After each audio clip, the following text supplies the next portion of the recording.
This is the most comprehensive guide to Machiavelli ever created. Through 22 modules, you will master the 177 strategies he developed to navigate power, influence, and human relationships. We begin with the 4 fundamental principles that explain why good people consistently come out on the losing end. You will then learn how to integrate your environment without sacrificing your identity. Next, we will explore techniques for identifying who is truly on your side and who is working against you. In the second half, I will teach you advanced self-defense strategies that protect without creating conflict, followed by sophisticated influence principles that turn enemies into allies. Finally, we will uncover the mastery secrets that few possess, including how to leverage limitations as advantages and build lasting legacies. Each module builds upon the previous one, so it's essential to follow the sequence. Every lesson is grounded in real-life events from the Florentine diplomat's life and situations he observed firsthand, with practical applications for the modern world. Upon completion, you will have a comprehensive understanding of how power truly operates and how to wield it intelligently and ethically. We start with the thinker's first teaching, which lays the foundation for everything that follows. The strategist identified 2 types of individuals, those who are merely good and those who are both good and strategic. Controllers will inevitably attempt to exert control. You render their control irrelevant. Practical application examples illustrate this. Method 1 in practice. When a colleague consistently challenges your ideas in meetings, publicly praise their analytical prowess and ask them to review proposals from other departments. Method 2 in action. If someone spreads negativity, assign them to projects that require motivating others, making their negativity apparent to everyone. Method 3 in action. If a manager micromanages, volunteer for extra projects that expand your responsibilities beyond their ability to micromanage. Method 4 in action. If someone blocks information, develop alternative sources and cease relying on them for updates. Method 5 in action. If someone uses their position to create obstacles, propose process changes that make their position less central. The diplomat stressed that these methods must be applied patiently over time, as immediate consequences may draw attention and arouse suspicion. The goal is not to destroy individuals, but to protect yourself from destructive behavior intelligently. By eliminating opposition indirectly, everyone benefits, you remain protected. The other person sometimes even improves their position, and conflict is avoided. Neutralizing opposition is only part of the strategy. The more advanced aspect is knowing the exact moment to act, as misjudging timing can turn victory into disaster. The final impression is what makes others believe in you. For instance, being helpful while maintaining clear boundaries is key. Successful individuals instinctively use this approach, saying no without appearing to reject the person. They establish limits without seeming selfish, protecting their interests without creating enemies. The author identified practical techniques to achieve this. Technique 1 involves rephrasing. Instead of saying I can't do this, say I can't do this now, but I can on Tuesday.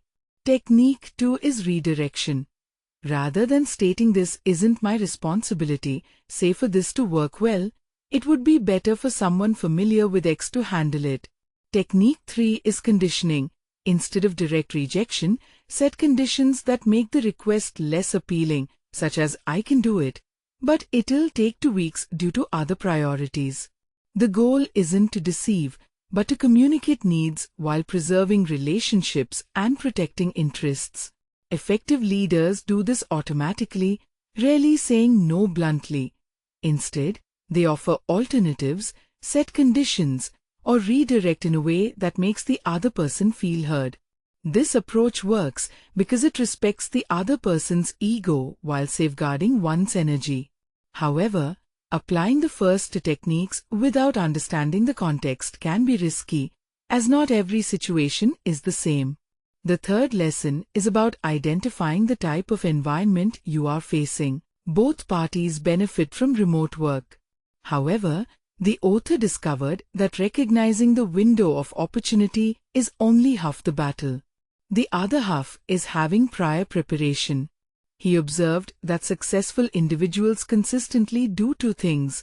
They constantly prepare and develop plans, skills, and resources before needing to use them. When an opportunity arises, they are ready to act swiftly.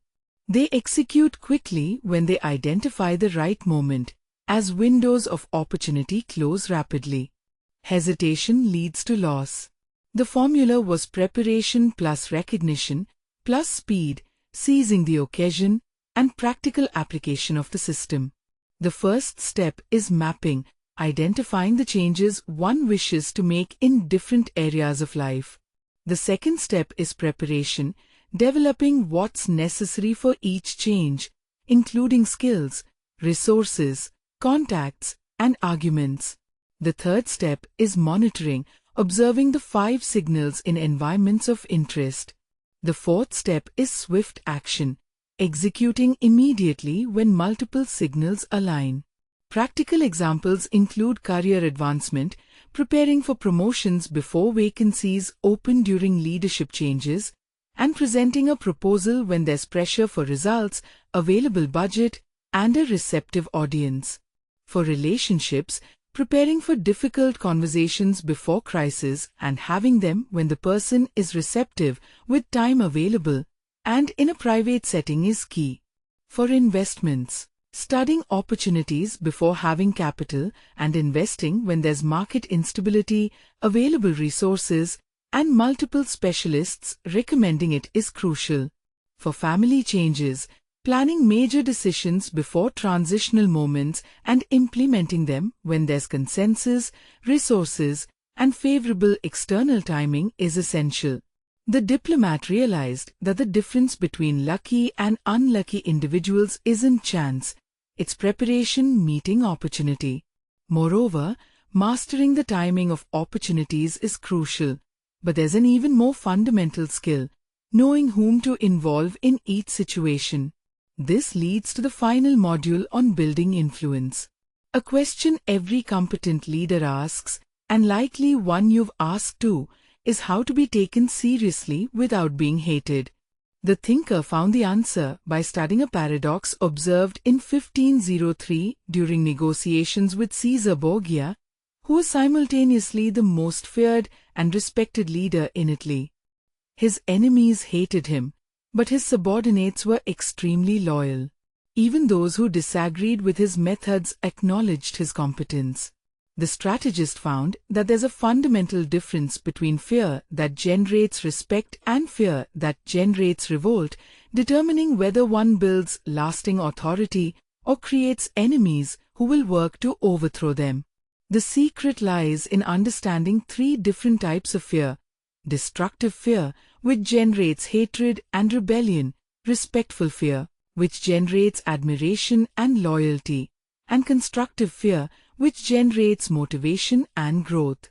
Borgia primarily used the last types, being ruthless with incompetence and treason, but fair with those who fulfilled their responsibilities. He had high standards, but offered real opportunities for those who met them. The author transformed this into a practical system anyone can apply, with the first principle being predictable consequences, making it clear what behaviors have what consequences, never punishing or rewarding randomly, thus creating psychological safety, which completely changes your strategy. Before diving into specific techniques, it's crucial to grasp the most important concept the thinker revealed about how life really works. He studied why some leaders maintain authority for decades, while others, equally competent, fail quickly, and arrived at a mathematical conclusion that changed everything. The diplomat categorized life's outcomes into 2: what depends on you and what doesn't, identifying a specific proportion that consistently repeats. Approximately 50% of everything that happens in life is beyond your control, termed fortune encompassing luck, circumstances, timing, and opportunities that arise or disappear. The other 50% depends entirely on your responsiveness, dubbed strategic virtue, not moral virtue, but strategic skill, timely action, and prior preparation.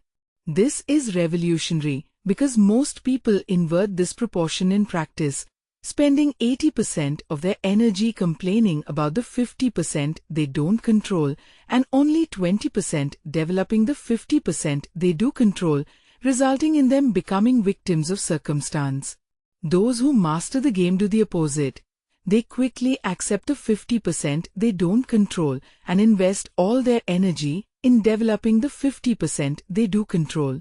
To apply this, consider areas you don't control, such as a company crisis, and areas you do, like how you position yourself during the crisis. Do you become indispensable or remain invisible? When dealing with a difficult boss, individuals understand precisely how to circumvent challenges and attain recognition. The second principle emphasizes consistent standards, applying the same rules to everyone, including oneself, without making exceptions based on personal preferences.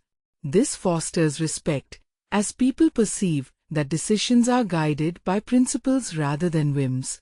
The third principle advocates for firmness without cruelty, being inflexible with outcomes while remaining flexible with methods. Focusing on what needs to be achieved rather than how individuals should feel prevents resentment, allowing people to understand that demands are not personal attacks. The fourth principle involves offering genuine growth opportunities to those who meet expectations, thereby generating motivation, as individuals see working together as a chance to improve rather than just an obligation. Practical applications vary across different contexts.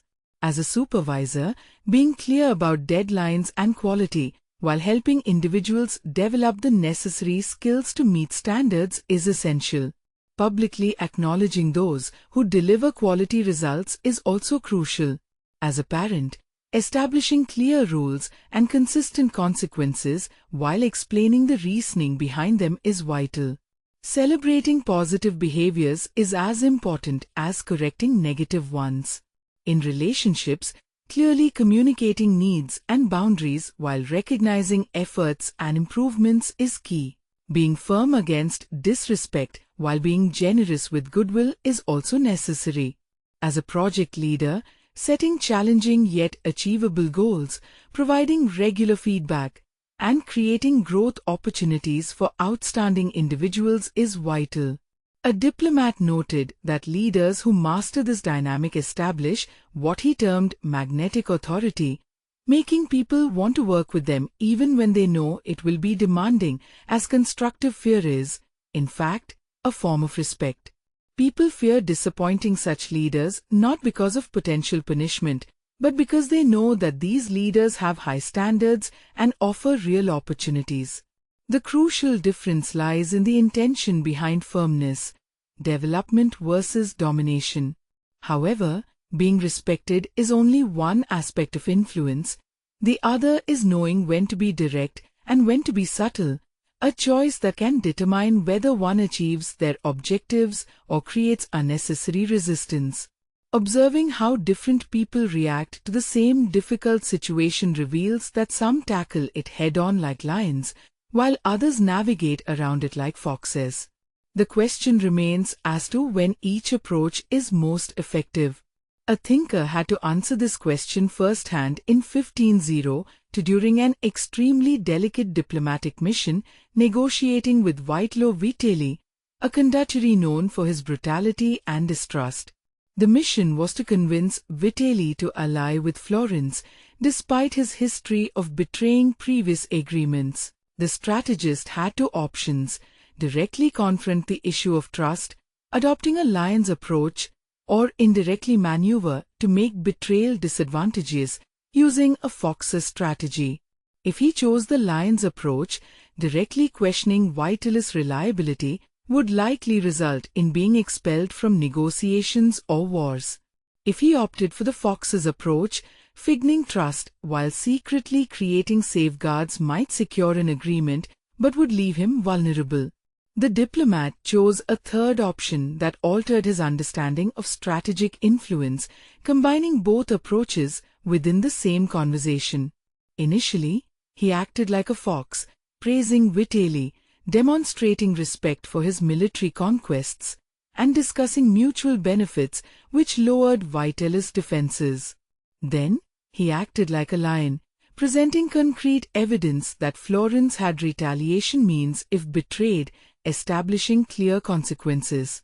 Finally, he reverted to being a fox, offering an agreement structure that made cooperation more advantageous than betrayal for both parties. An area outside your control. How you interact with them is within your control. Do you adapt to their style or constantly clash? Being born into a family without financial means is beyond your control, but developing skills, building relationships, and seizing opportunities are within your control. The author realized that successful individuals share a common trait. They stop fighting fortune and start developing strategic virtue, ceasing to complain about the game and beginning to play better. The practical formula is simple. For each difficult situation, ask two questions. 1. What here is outside my control? Accept it quickly. 2. What here is within my control? Invest all your energy. This isn't about conformity. It's about strategic efficiency. The outcome was one of the few lasting agreements that Vitelli fully honored. This led the author to develop what he termed strategic behavioral adaptation, the ability to switch between cunning and firmness depending on the situation's demands. He identified 5 factors that determine which approach to use. Factor 1. The other person's personality. Insecure individuals respond better to initial cunning. Confident individuals respond better to immediate firmness. Factor 2. The balance of authority. When at a disadvantage, start with cunning. When in a position of advantage, you can use firmness from the outset. Factor 3. The complexity of the situation. Simple situations allow for a direct approach. Situations with multiple variables require cunning to navigate. Factor 4. The time available. With limited time, be direct. With ample time, you can employ more elaborate strategies. Factor 5. The consequences of error. If mistakes are inexpensive, you can risk a direct approach. If errors are catastrophic, use cunning first.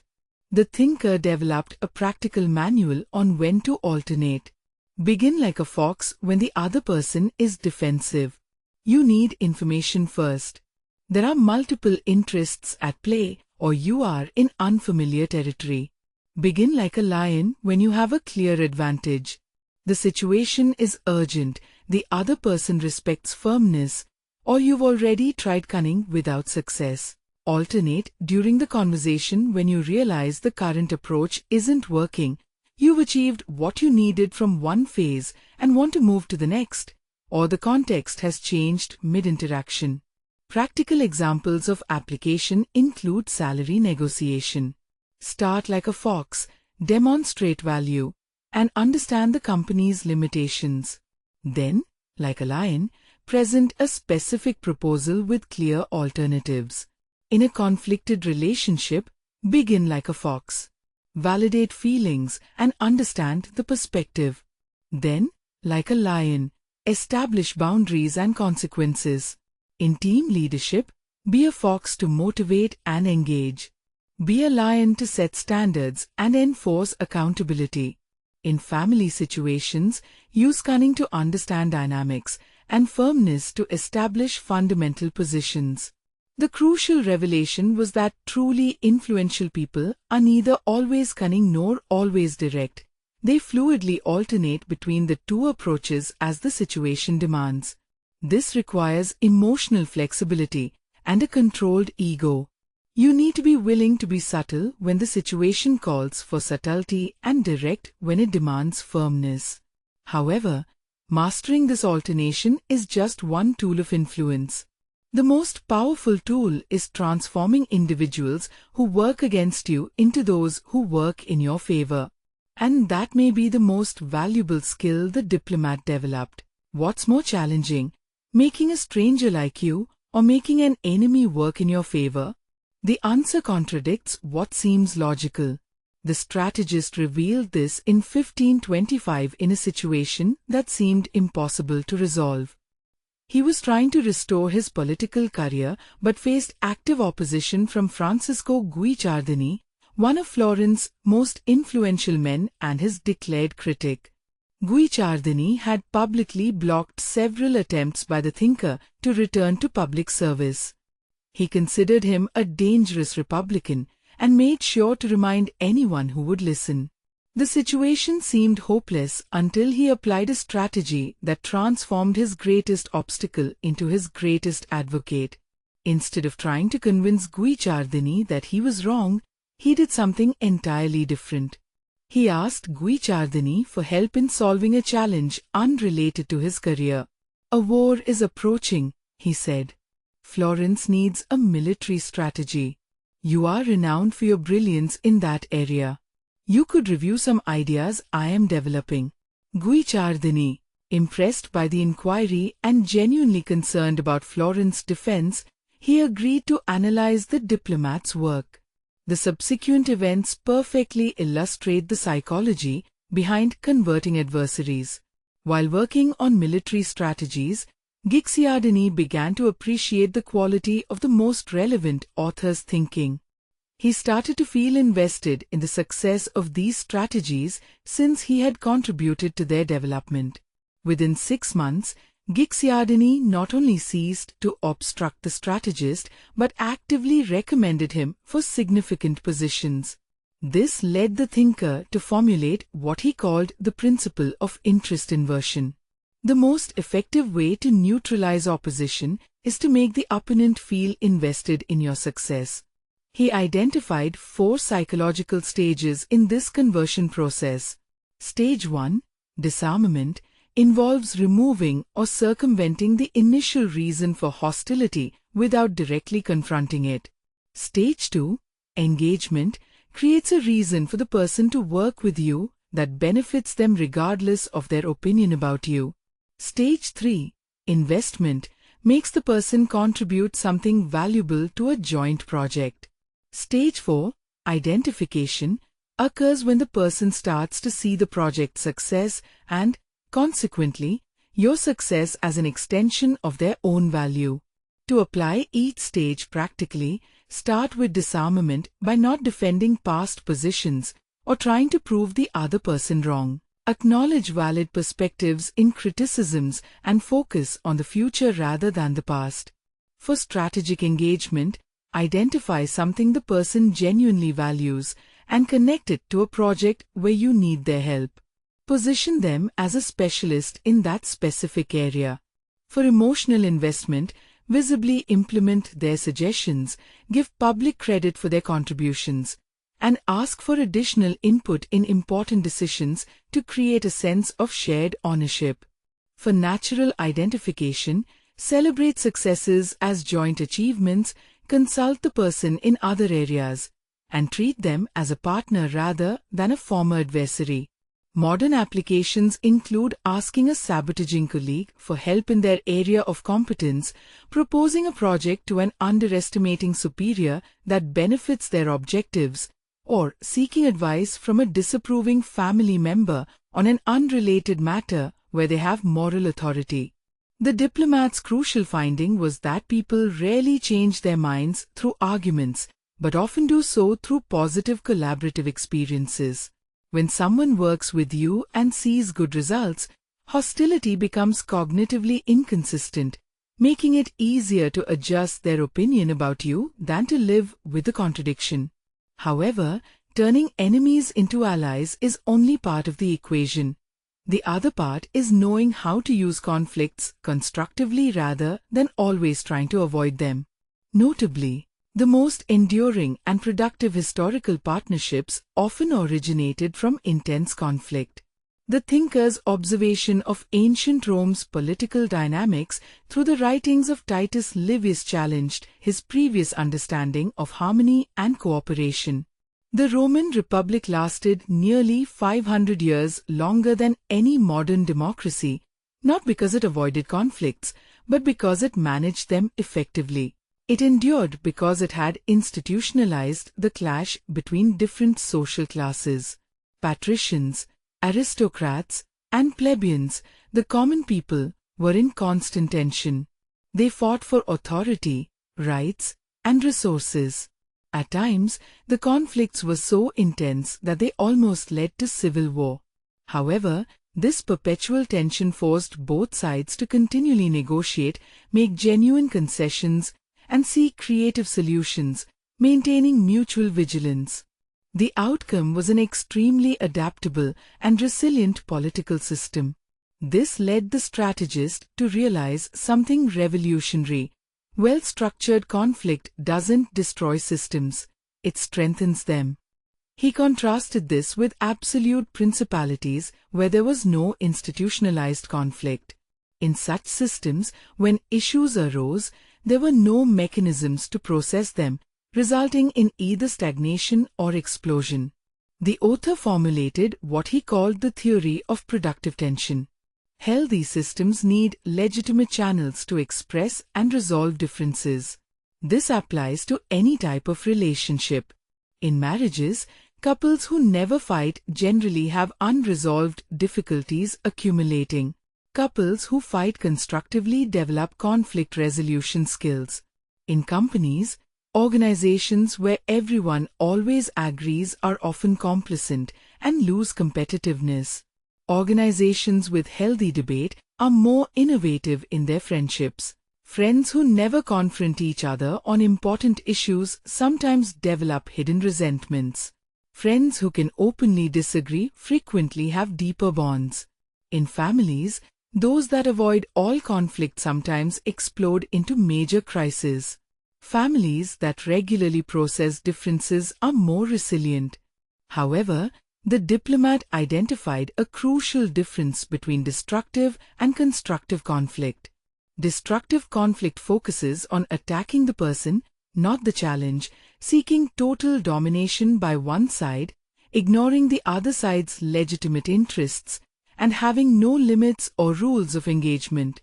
Constructive conflict, on the other hand, focuses on resolving specific difficulties, seeking solutions that work for both parties, recognizing valid needs on all sides, and following rules that preserve the relationship. He developed practical guidelines to transform destructive conflicts into constructive ones. Guideline 1. Define the territory. Before discussing, clarify what you are actually fighting about, as many conflicts are actually about different things. Guideline 2. Establish rules. Agree not to attack character, not to bring up old issues, and to focus on future solutions. Guideline 3. Recognize legitimate interests. Identify what each side truly needs beyond what's being superficially requested. Guideline 4. Create small wins. Find areas of partial agreement before tackling major differences. Guideline 5. Institutionalize review. Establish regular moments to adjust agreements as circumstances change. Practical application examples include romantic relationships where instead of avoiding discussions about money, couples can create monthly meetings to review budget and financial priorities. In professional partnerships, instead of letting dissatisfaction accumulate, they can establish quarterly checks for discussing expectations and adjustments. In family dynamics, instead of exploding into occasional discussions, families can create forums to discuss changes in rules and responsibilities. In team management, instead of avoiding difficult feedback, they can institutionalize reviews where different perspectives can be expressed constructively. The thinker realized that intelligent leaders don't try to eliminate all tension. They channel it in ways that strengthen the system because controlled tension creates energy, and properly directed energy generates innovation, growth, and adaptability. The goal is not to live without conflicts, but to develop the competence to utilize them as a tool for continuous improvement. Mastering constructive conflict management is just one of the advanced mastery skills. The most fundamental skill is knowing how to transform limitations into strategic advantages. This brings us to the final module. I'll share with you the story of the day a diplomat turned his greatest weakness into the source of his most significant mastery. It was 1513, and he was financially ruined, politically exiled, and socially isolated. He had no army, no position, and no influence. By conventional standards of authority, he was a total failure. However, instead of accepting defeat, he did something that changed not only his life but the history of political thought. He decided that if he couldn't have practical influence, he would be the man who taught others how to have influence. If he couldn't directly influence events, he would influence the minds that would shape future events. This change in perspective transformed his exile into a laboratory, his exclusion into the freedom to observe without commitments, and his lack of resources into the motivation to create something lasting. The result was The Prince, the most influential manual on authority ever written. This perfectly illustrates what the author referred to as necessity, the ability to transform imposed limitations into chosen advantages. He observed that some of history's greatest achievements came from individuals who managed to reframe their disadvantages. Ancient Rome, a small city surrounded by powerful enemies, transformed that vulnerability into an expansionist mentality that conquered the Mediterranean world. Medieval Venice, a city built on swamps without natural resources, turned that limitation into maritime trade expertise, becoming Europe's economic powerhouse. Renaissance Florence, a small republic with no significant military capacity, transformed that weakness into diplomatic and cultural sophistication, influencing all of Europe. The strategist identified 4 stages in the process of turning necessity into virtue. Stage 1, strategic acceptance. Stop wasting energy fighting against realities that cannot be changed. Stage 2, creative reframing. Find angels where the limitation can be seen as specialization or a differential. Stage 3, compensatory development. Intensively develop skills that surround or capitalize on the limitation. Stage 4, unique positioning. Use the unique combination of limitations and compensations to create a position that others cannot easily replicate. Modern practical applications include introversion in an extroverted career. Instead of trying to be more extroverted, position yourself as a specialist who listens deeply and offers unique insights. Lack of financial resources. Rather than competing on scale, specialize in personalized quality or specific niches. Advanced age in a young industry. Instead of trying to appear younger, position yourself as a mentor and strategist with a historical perspective. Lack of formal credentials. Instead of apologizing for not having a degree, demonstrate competence through practical results and real experience. Unfavorable location.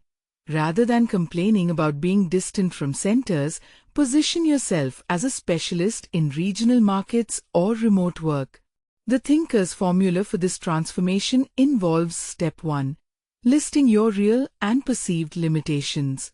Step 2, for each limitation, ask what kind of person needs to have this characteristic to be successful. Step 3, identify what complementary skills you would need to develop to make that limitation a specialization. Step 4, build a personal narrative where your limitations are requirements for your unique role. The difference between them determines who leads and who is led. The first group operates under the assumption that if they are kind, honest, and helpful, others will reciprocate in kind. Our author observed that this approach consistently fails because it ignores the true nature of humanity. He found that people naturally exploit those who always yield, not out of malice, but because it's advantageous. If someone always says yes, why change the arrangement? The second group understands that generosity without boundaries becomes obligation, constant availability turns into invisibility, and free help loses value.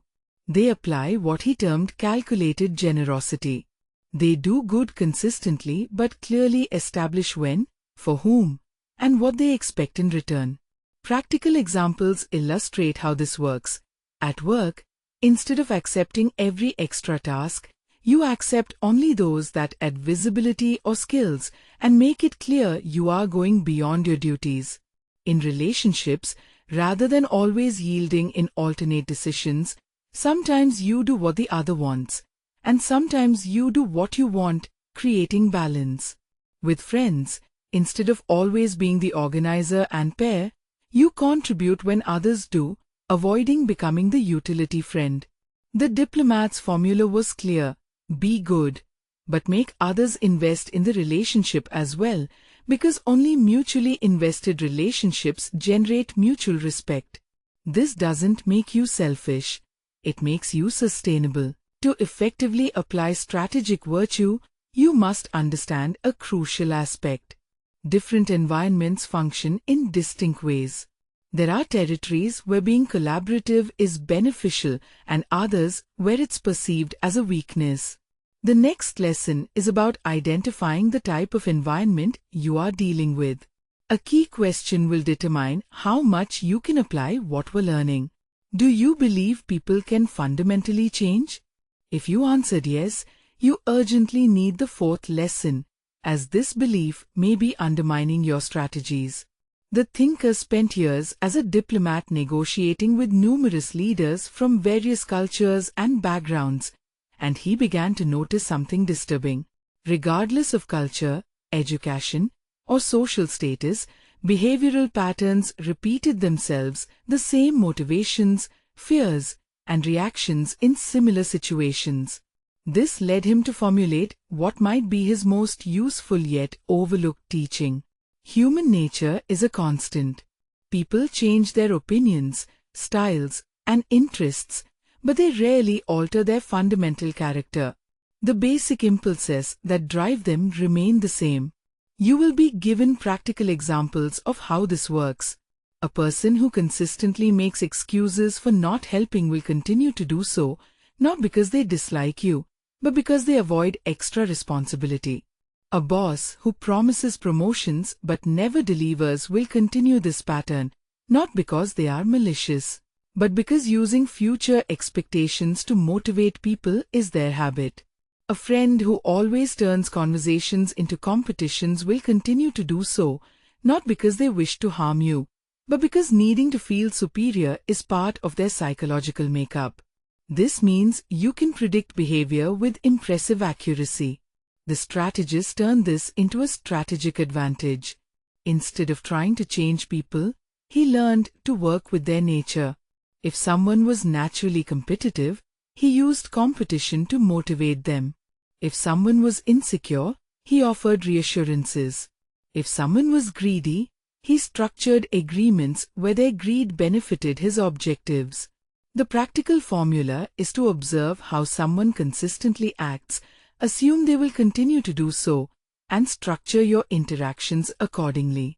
This is not cynicism, it's social engineering. When you stop expecting people to be different from who they are, you can start achieving your goals by working with reality, not against it. For instance, if your boss only values quantifiable results, stop expecting them to recognize qualitative effort. Present your work in numbers they can understand. If your family shows affection through constructive criticism, stop expecting direct praise. Recognize the affection in the form they can express it. Understanding human nature is only half the equation.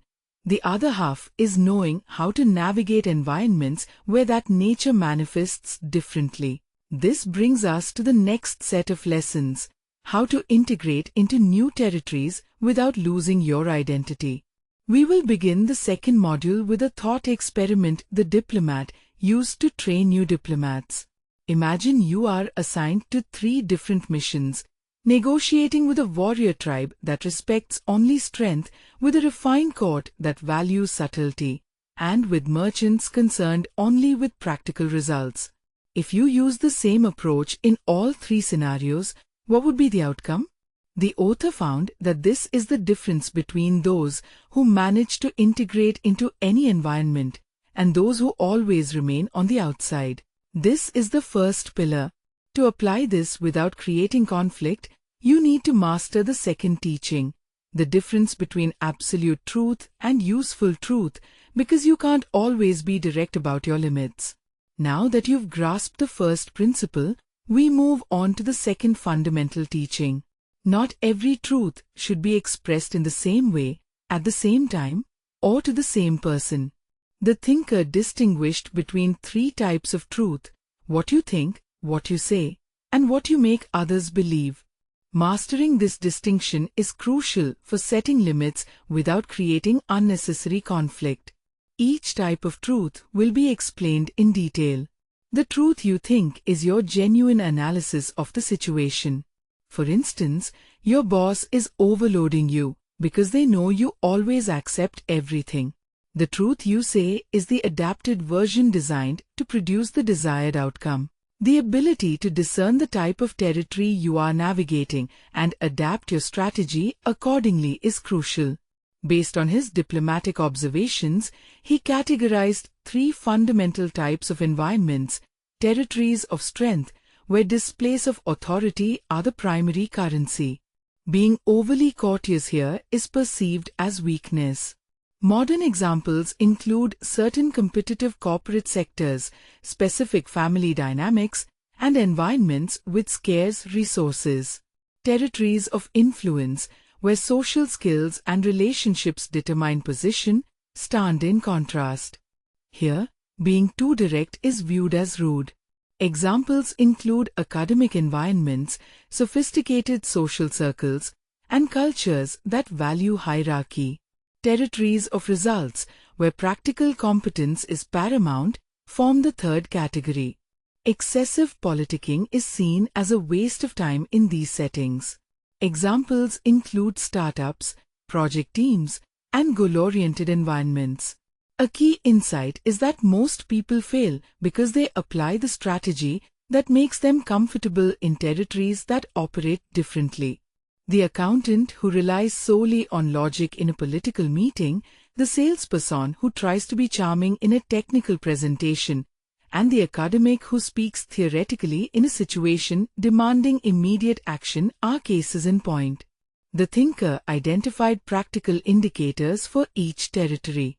Signs of a territory of strength include promotions based on quantifiable results, conflicts resolved by those with the most authority, and rare praise accompanied by direct criticism. In territories of influence, people are promoted through connections, decisions are delayed due to multiple stakeholders, and considerable time is spent on relationships before business is discussed. Territories of results are characterized by promotions based on efficiency, objective meetings, and minimal time wasted on formalities. The integration strategy varies significantly depending on the territory. In territories of strength, demonstrate competence before showing collaboration, be direct, fulfill your promises, and don't shy away from confrontation when necessary. In territories of influence, invest time in getting to know people, understand informal hierarchies, and be patient with seemingly slow processes. In territories of results, focus on measurable deliverables, be concise in your communications, and propose solutions rather than just identifying problems. This adaptability doesn't mean changing who you are. It means expressing different facets of your personality based on what's valued in each environment. Identifying the territory is just the first step. Some territories have a special characteristic that can either elevate you quickly or destroy your reputation instantly. This brings us to the next teaching on moral authority. A pattern observed by the strategist in all the courts he visited, and one that can be seen in any office today, is the presence of someone who, despite lacking formal authority, commands respect when they speak. It's not the boss, not the company owner, nor the person with the most money, but someone who possesses something that generates automatic respect. The diplomat became obsessed with understanding this phenomenon, how some individuals achieve influence without official authority. By studying religious leaders, he uncovered something fascinating. The Pope didn't command kings because he had larger armies. In fact, his armies were smaller. He commanded because he represented something kings needed: moral legitimacy. This led the thinker to identify a second type of authority based on credibility, not position. He realized there's a fundamental difference between institutional influence, where you command because of your position, and personal influence, where you command because people believe in you. Institutional influence is structure dependent, whereas personal influence goes with you wherever you are. I'll demonstrate how this works in practice. Authority through knowledge refers to the individual who consistently provides solutions to specific challenges. When a technical crisis arises, everyone turns to this person, regardless of the hierarchy. Authority through consistency is earned by the person who always delivers on promises, arrives on time, and maintains quality, thereby becoming a reliability reference. Authority through judgment is attributed to the individual who offers sound advice, anticipates issues, and suggests effective solutions, making them a wisdom reference. Authority through integrity is established by the person who adheres to the same principles even when inconvenient, thus becoming the group's moral reference. The crucial insight is that you can deliberately build any of these types of authority, but you must choose one and excel in it. You can't be a specialist in everything, but you can be the reference in a specific area. To build authority through knowledge, become indispensable by resolving a particular challenge that others are unwilling or unable to tackle. To establish authority through consistency, set high personal standards and never make exceptions. To gain authority through judgment, study patterns, anticipate trends, and offer unique perspectives. To build authority through integrity, define clear values and live by them publicly, even when challenging. The author observed that individuals with moral authority have a distinct advantage, as they can influence decisions without issuing orders, change directions without creating conflict, and lead without a formal title. However, the author also identified the risk. Moral authority is extremely powerful, but also fragile, as a single mistake or inconsistency can cause it to evaporate instantly. Therefore, those who build moral authority must be more cautious than those with only institutional influence. Not all environments value moral authority, and some territories only respect immediate delivery capacity. The thinker witnessed scenarios and noted that the individual with personal control over their domain, limited resources notwithstanding, was more likely to survive politically. Scenario: featured a duke with a powerful army, full coffers, and alliances, but reliant on mercenaries and borrowed money.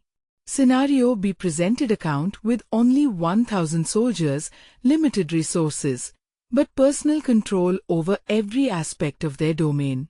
The strategist observed that the first type of leader, seemingly more powerful, was actually more vulnerable due to their dependence on third-party goodwill. Dependence is disguised vulnerability, and this principle applies to professional, financial, and social contexts.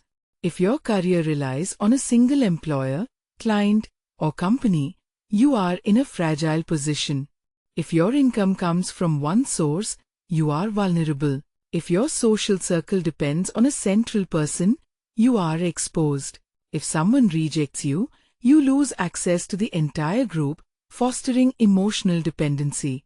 When your self-esteem relies on a specific person's approval, you've relinquished control to that individual. a skilled diplomat discovered that truly powerful people share a common trait. They cultivate multiple, independent sources for everything they need, a strategy he termed diversification of dependencies. Professionally, this involves developing versatile skills valued across various organizations, forging connections in multiple spheres, and pursuing parallel projects that could serve as alternatives. Financially, it entails maintaining diverse income streams, personal reserves, and investments that aren't contingent on your primary occupation.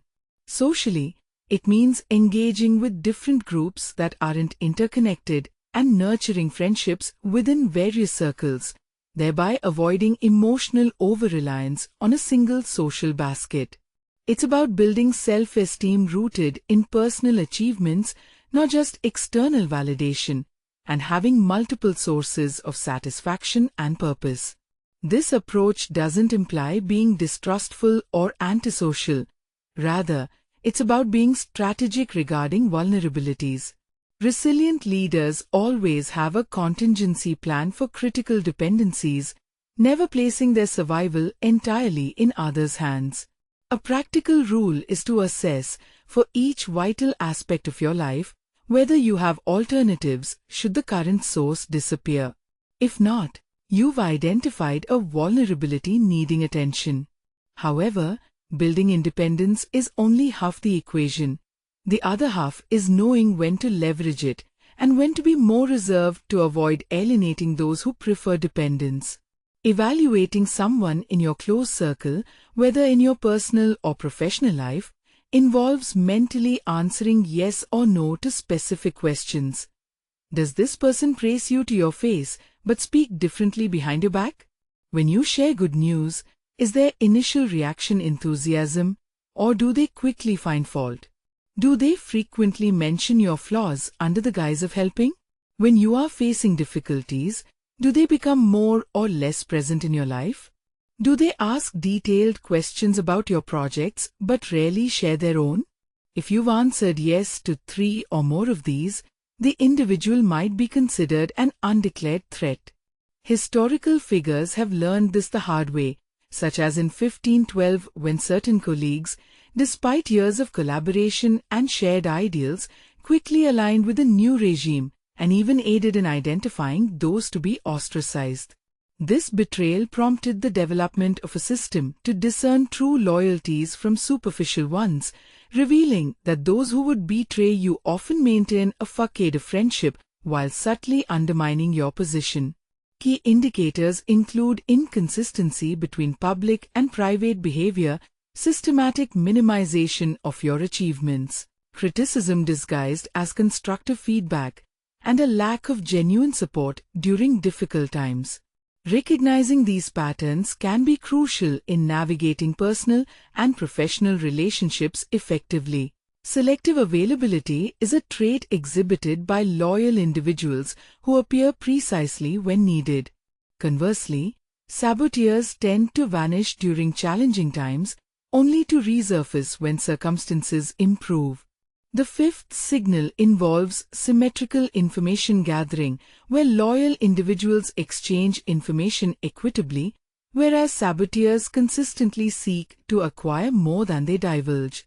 The diplomat observed that these indicators seldom occur in isolation. Typically, individuals displaying a particular behavior exhibit multiple signs. The strategy he devised to address undeclared threats involves not confronting the issue directly, as this merely prompts the individual to become more discreet in their sabotage. Instead, he recommends limiting access to sensitive information, sharing only what is not detrimental if used against you, documenting behaviors, and maintaining a record of unfulfilled promises and distorted information. Developing alternative sources and not relying on potentially disloyal individuals for critical matters is also advised. Occasionally testing loyalty by sharing false information to gauge its return in a distorted form can be insightful. The objective is not to become paranoid, but to protect oneself intelligently. The author discovered that some individuals are naturally competitive and will attempt to outdo others, regardless of their relationship. Recognizing this early on can prevent significant disappointments and betrayals. However, identifying active saboteurs is only part of the challenge. There exists a more perilous category of individuals, those who feign neutrality while secretly taking sides. This dynamic warrants a detailed examination. A situation the diplomat frequently witnessed in diplomatic negotiations and likely experienced by many involves two conflicting parties and an individual claiming neutrality, stating they wish to remain uninvolved and stay on the fence. While others may perceive this person as sensible and balanced, the diplomat's findings revealed a disturbing reality. In practice, true neutrality is unattainable, and those claiming it are almost invariably taking sides, albeit covertly. This insight originated from a specific situation he observed during the League of Cambrai in 1508, where several Italian city-states professed neutrality in the conflict between France and the Holy Roman Empire. Upon analyzing their actions, he found that all were secretly favoring one side or the other through strategic timing of administrative decisions, selective access to information, and biased interpretation of supposedly neutral rules. Although none openly declared their support, their preferences were evident in micro-decisions. This led him to formulate a practical observation on human behavior. Those who fail to assist when able are, in effect, causing harm. Modern examples illustrate how this manifests in the workplace, such as a colleague who remains uninvolved when being unfairly treated by a superior, thereby indirectly strengthening the superior's position. In families, a relative might refuse to take sides in a conflict but consistently be available to one party while being too busy for the other. In social groups, a friend might claim to dislike gossip but always listen when speaking negatively about someone and never when that person tries to explain themselves. In relationships, a person might be unwilling to offer emotional support when needed but is always available for enjoyable activities. The diplomat identified that genuinely neutral individuals are exceedingly rare. Most who claim neutrality do so as a strategy to avoid the consequences of choosing the potentially losing side, maintain access to both parties to maximize benefits, appear morally superior by being above the conflict, or achieve other ulterior motives, gathering information from both sides without sharing with either. The strategy he developed to deal with neutrals involves testing their neutrality by requesting specific help and observing whether they treat all parties equally. Genuine neutrals exhibit consistent availability or unavailability, whereas false neutrals display selective availability. Monitoring the flow of information is crucial. Look for asymmetries in how information is shared. Creating situations that force definition can also be effective, such as presenting scenarios where genuine neutrality is impossible. A practical rule is to be cautious with individuals who claim neutrality in conflicts where you have a vested interest. In fundamental issues, those not explicitly on your side are implicitly against you. This doesn't mean being paranoid or demanding absolute loyalty, but recognizing that genuine neutrality is nearly impossible in conflicting interests. When identifying someone feigning neutrality, adjust your expectations and strategies accordingly. However, between active saboteurs and feigned neutrals lies a third, more challenging category. Individuals who genuinely want to help but offer advice based on their own fears and limitations, which can be destructive. A notable example is the day a diplomat nearly made a significant career mistake by following seemingly perfect advice. In 1510, while organizing the Florentine militia, a respected, experienced advisor suggested focusing on enthusiastic volunteers rather than mandatory recruitment, which sounded brilliant due to the advisor's decades of military experience. Yet, Something bothered the diplomat, prompting him to investigate. He discovered the advisor had given identical counsel to other military leaders who had failed and had never actually commanded troops. His experience was theoretical. This led the strategist to develop a system for evaluating the quality of advice, recognizing the vast difference between advice based on real experience and that based on theory or wishful thinking. He identified 5 types of problematic advisors: the theorist, who has academic knowledge but lacks practical application; the projector, who advises based on personal fears and limitations; the flatterer, who avoids uncomfortable truths to maintain a relationship; the competitor, who unintentionally sabotages plans to stay ahead; and the transferer, who gives advice that worked for him but ignores the recipient's specific context. For each type, he developed filter questions, such as asking theorists when they last applied their advice in practice, or questioning projectors about how their advice reflects the recipient's situation rather than their own preferences. For flatterers, he would ask about the riskiest part of the suggestion, and for competitors, how they would be affected if the advice succeeded. For transferers, he inquired about differences between their situation and the recipients that might make the advice unsuitable. The diplomat's findings revealed something even more essential. The most effective advisor is often one who prompts you to think critically rather than providing ready-made answers. The most valuable counselors possess 3 distinct qualities. Firstly, they pose more insightful questions than definitive responses. Instead of dictating a course of action, they inquire, "Have you considered?" Secondly, they have relevant, hands-on experience, having navigated similar situations, and can share both their successes and setbacks. Thirdly, they remain impartial, as their own interests are not tied to the outcome of your decision, allowing them to offer objective guidance. A practical strategy that was developed involves seeking diverse perspectives for each critical decision. It's essential to never rely on a single advisor. Be cautious of the motivations behind unsolicited advice and test minor suggestions before implementing major ones. Place greater value on those who challenge your thinking than those who merely confirm your views. Consider the source of advice as much as its content, not to distrust everyone, but to be strategic about whose guidance to accept. A misguided piece of advice followed can be more detrimental than a poorly made decision. However, filtering advice is only part of the protection. Knowing how to react when identifying real threats is equally crucial. This leads to the next module: self-defense strategies that work without creating unnecessary conflicts. Imagine possessing information that could drastically alter a situation, potentially helping or harming key individuals, creating opportunities, or destroying relationships.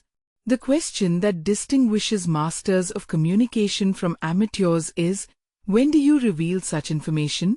A historical figure faced this dilemma in 1521, and his decision perfectly illustrates the difference between naive transparency and strategic transparency. He had discovered that certain cardinals were conspiring against Pope Leo X, explosive information that could shift the political balance in Rome. He had 3 options: reveal immediately to gain credibility with the Pope, use the information as leverage in future negotiations, or keep it secret until he better understood its implications. Most people would opt for immediate transparency, as it seems the most honest and direct approach. However, the strategist chose to observe first, a decision that saved his career, as further investigation revealed that the Pope was already aware of the conspiracy and was using it to identify other conspirators. Had he revealed the information immediately, he would have appeared naive or, worse, suspicious. This experience led him to develop what he called the transparency matrix, a system for deciding when to disclose sensitive information based on 4 key factors: the state of the other person's knowledge, the recipient's readiness to act, the cost of revelation, and the benefit of retention. By considering these factors, he created 4 decision scenarios: immediate revelation when the other party is unaware and can act, with low cost and no benefit in waiting; partial revelation when it's beneficial to share some, but not all, information, waiting for the right moment when the information is valuable, but the timing isn't ideal; and maintaining secrecy indefinitely. There are instances where disclosure would cause more harm than good to all parties involved. For example, being aware of someone's personal struggles that do not impact their work and which they prefer to keep private. The fundamental principle is, transparency is a tool, not a virtue. Utilize it when beneficial, avoid it when harmful. Modern practical applications in the workplace illustrate this. If you are aware that layoffs are forthcoming but have not been officially announced, mentioning that the market is challenging can prepare individuals without inducing premature panic. In relationships, if you realize a friend is being deceived, consider whether they are emotionally prepared to handle that information. Within families, if financial difficulties arise, adjust the level of detail according to each family member's age and ability to contribute to the solution socially. If you are aware of conflicts between friends, consider whether intervening will help or exacerbate the situation. The diplomat noted that socially intelligent individuals make this assessment instinctively. They are not less honest. They are more effective in their honesty. Because information at the wrong moment can be more destructive than concealed information. However, controlling the flow of information is only one aspect of self-defense. The more essential part is knowing how to eliminate opposition without creating direct conflict. And that is an art few master. There are individuals in your life who systematically work against your interests. The question is, how do you deal with them without initiating open warfare? The answer lies in an observation made by the thinker in 1515, when he studied how Caesar Borgia managed to eliminate all his rivals without any of them realizing they were being eliminated until it was too late. Borgia never attacked enemies directly. Instead, he created situations where his enemies eliminated or discredited themselves. The strategist was fascinated by this approach and spent years studying methods of indirect neutralization. He verified that direct confrontation almost always generates more significant issues than the original problem. When you openly attack someone, that person defends themselves with redoubled vigor, gains sympathy from others as a victim, makes the conflict public and political, and can retaliate in unexpected ways. Indirect neutralization avoids all these challenges. The author catalogued 5 primary methods. Method 1. Redirection of energy. Instead of blocking the person, direct them towards objectives that do not harm you. If someone is naturally competitive with you, create competitions with third parties. Channel the competitive energy away from you. Method 2. Natural exposure. Create situations where the person reveals their problematic nature to others. If someone is a saboteur, place them in positions where they will need to collaborate publicly. Saboteurs cannot feign cooperation for long. Method 3. Strategic overload. Give the person more responsibilities than they can handle effectively. If someone wants your territory, help by giving them additional responsibilities that overwhelm them and diminish their effectiveness. Method 4. Gradual isolation. Systematically reduce the person's access to fundamental resources, information, or relationships. Do not exclude them openly, but cease to include them actively. Develop alternative channels that do not depend on that person. Method 5. Substitution by obsolescence. Make the person's position or function less relevant through structural changes. If someone blocks projects because they enjoy control, create processes that do not depend on that person's approval. The key to all these methods is that they work with the person's nature, not against it. Competitive individuals will compete. You simply choose with whom. Saboteurs will sabotage.